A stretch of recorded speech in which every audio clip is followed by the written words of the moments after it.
Sam Banastic flashing thumbs up in a British Columbia hospital. It is nothing short of miraculous that he ended up there.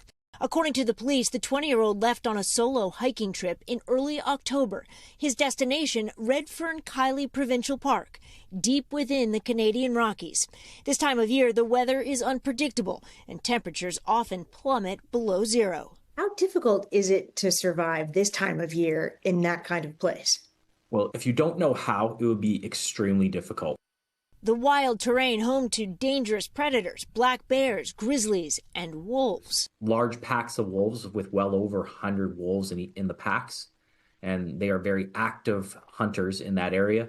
Banastic was supposed to return October 17th, but he did not. Instead, the outdoor enthusiast found himself in his own version of the popular show alone. Bone-chilling cold. Winter's coming. This land is as wild as any in North America.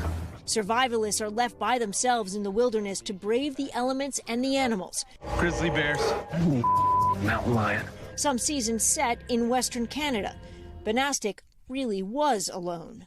Fortunately, Sam had experience in hiking and being in that kind of environment, so he was able to survive. And then he moved into a valley where he built another camp and a shelter in a dried out creek bed. Eventually wandering out of the woods on a desolate forestry road 7 weeks later. The police say he was treated for smoke inhalation and frostbite, eventually reunited with his family. Here they are at the Buffalo Inn, where guests are invited to enjoy the beautiful snowy world of British Columbia from indoors. Stephanie Gosk, NBC News. Thanks for watching. Stay updated about breaking news and top stories on the NBC News app or follow us on social media.